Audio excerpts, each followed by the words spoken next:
Vu que ça n'allait pas marcher de suite, c'est bon. Je pense que vous avez aimé, en tout cas.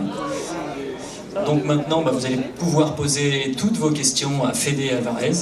Il y a un micro qui va circuler dans la salle, donc n'hésitez pas à lever bien le bras, à vous faire entendre. Et le micro transitera par vous pour que vous puissiez poser vos questions. Veuillez applaudir à nouveau le responsable, le coupable de cette boucherie, Fede Alvarez.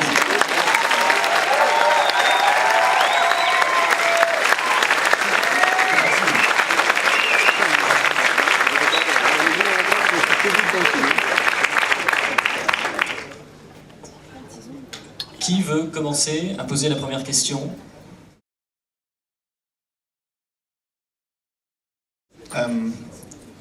Je did Panic Attack. J'ai fait Panic Attack, and he, not just him, but Hollywood in general saw it. I put it online one night, and next morning it had like 500,000 views, something like that.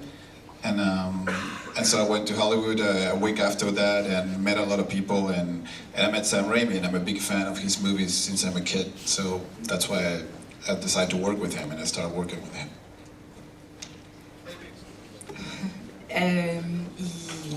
Il a fait une attaque panique qu'Hollywood a vue parce qu'il l'a mis en ligne et le lendemain il y avait 1 million un demi-million de vues. Et une semaine après ça, il est allé à Hollywood et il a rencontré Sam Raimi. On peut avoir un vrai traducteur, s'il vous plaît? I'm a big fan. J'aime Sam Raimi films, c'est pour ça que j'ai décidé de travailler avec lui.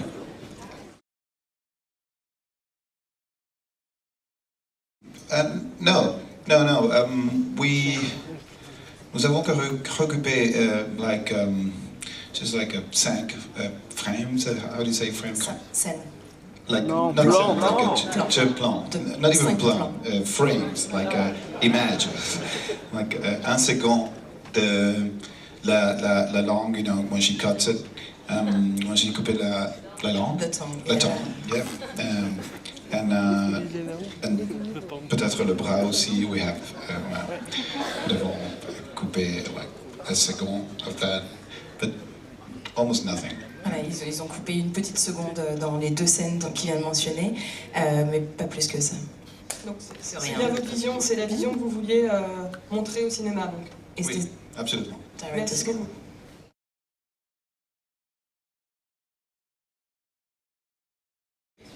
Je ne crois pas que le premier film est une comédie. Je crois que le second, le cinquième, j'essaie de me rappeler. Yeah, number 2 is a comedy.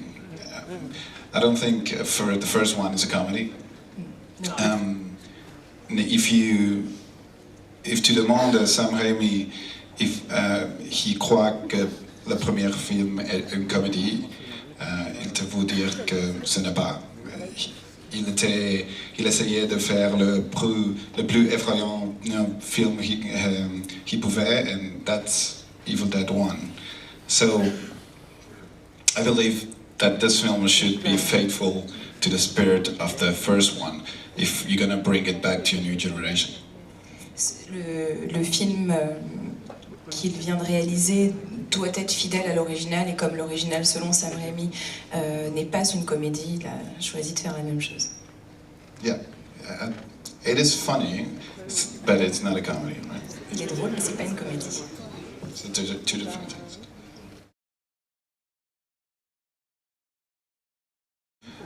I think that, definitely music is a big part of the jumps and the scares, and sound hits you, and it always works. But it's also a part of the film, I believe. If there's nothing scary in the film, it doesn't matter how loud it is, it's not going to scare you.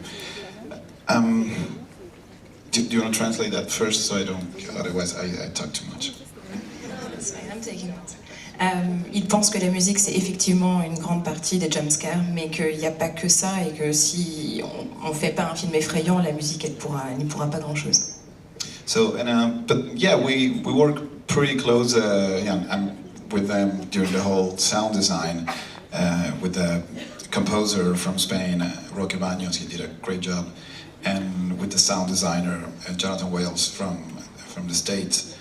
I guess this is a difference between this film and a lot of films they do in America, where the director usually will just deliver a cut and will go to make another movie.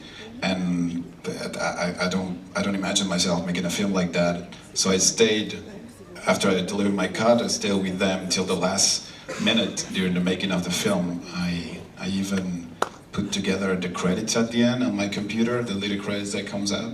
So it's really a personal film. So that's why I think the sound design and the music and the images are very well done, are very well, married between each other, because I work very close with them. Usually the director is not around when they get to that moment.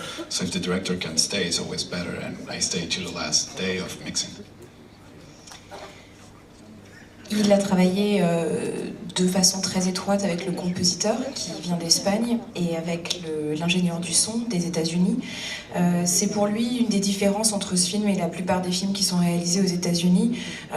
Pour beaucoup d'entre eux, le réalisateur donne son montage puis quitte le projet. Il laisse le reste de l'équipe se débrouiller. Lui, il a voulu faire partie du processus jusqu'au bout. Il a même... c'est lui qui s'est occupé des crédits qui défilent à la fin du film. Effectivement, il pense que les effets spéciaux, la musique et les images vont bien ensemble, fonctionnent bien, parce qu'il a été présent tout au long du processus.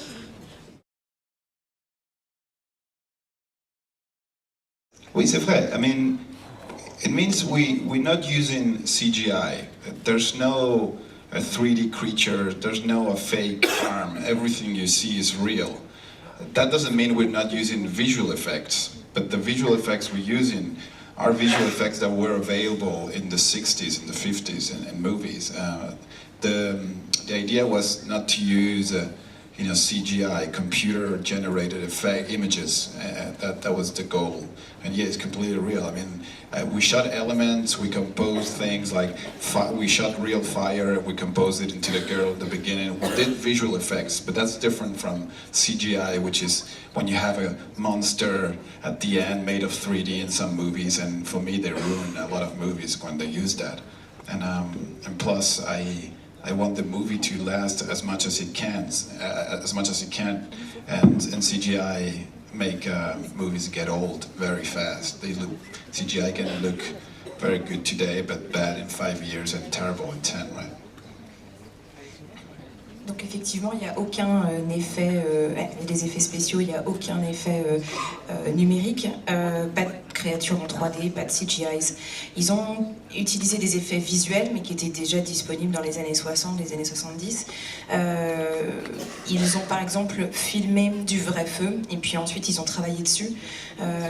Ils voulaient que le film dure aussi longtemps que possible, et s'ils avaient utilisé des CGIs, il aurait certainement eu un aspect déjà suranné dans 5 ans.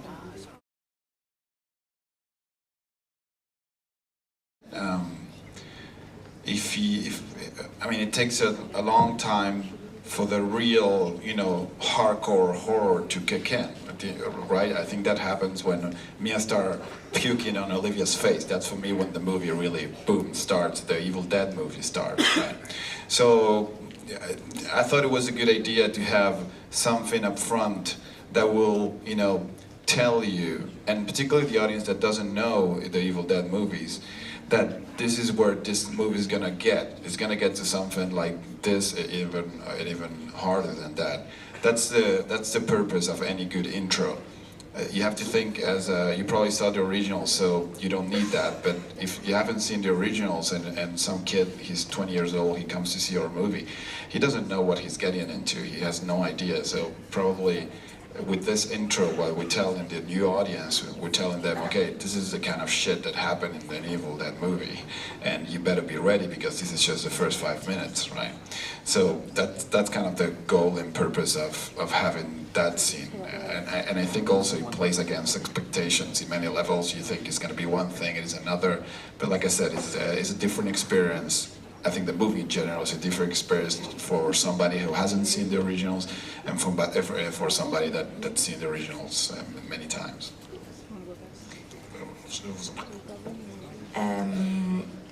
Donc le film prend son temps pour poser l'horreur. L'horreur vraiment hardcore, elle commence selon Fede Alvarez avec la scène où Mia vomit.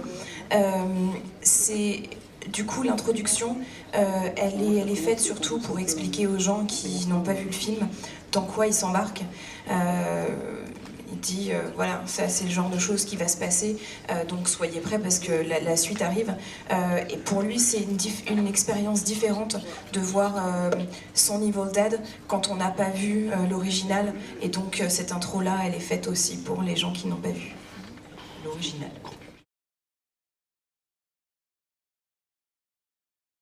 How did Bruce Campbell react to the idea of the remake? Well, he's the producer, so the idea came from him in a way, right? So I didn't have to. This is not me trying to convince Bruce and Sam and Rob Tapper to make a new Evil Dead movie. This is them telling me that they think I should do a new Evil Dead movie. So it's different, but your question is fair because. He was the one that didn't want to make it for a long time. When Sam and Rob wanted to make it, Bruce Campbell was the only one that was against it during a long time. And when we met, I was the only one that ever mentioned the idea of making one without the character of Ash, because I thought, you don't remake God, you don't do something like that. So anyways, I thought that would have been a big scene, and it would have been and it would have been impossible. So when I told Bruce, well, what we should do is just create new characters and make a new Evil Dead, and not put anybody, do not put another new actor as Ash, would have been terrible in my mind. But so he was really happy when he heard that idea, and that's when he agreed to the idea of the remake, but then his two partners were already 100% convinced that they should do it, but he was the only one against it, and he changed his mind when he heard that idea. Donc Bruce Campbell est le producteur, donc l'idée est venue de lui et de ses partenaires. C'est eux qui ont proposé à Fede Alvarez de réaliser le film. Et Bruce Campbell était celui des trois qui ne voulait pas faire de remake de Evil Dead. Et quand ils se sont rencontrés, en fait, Fede Alvarez est le seul de leurs candidats qui a suggéré de faire un film sans Ash, parce qu'on ne refait pas Dieu. Dit-il. Il a donc proposé de faire un Evil Dead avec de nouveaux personnages, et du coup c'est ça qui a convaincu Bruce Campbell de faire un remake.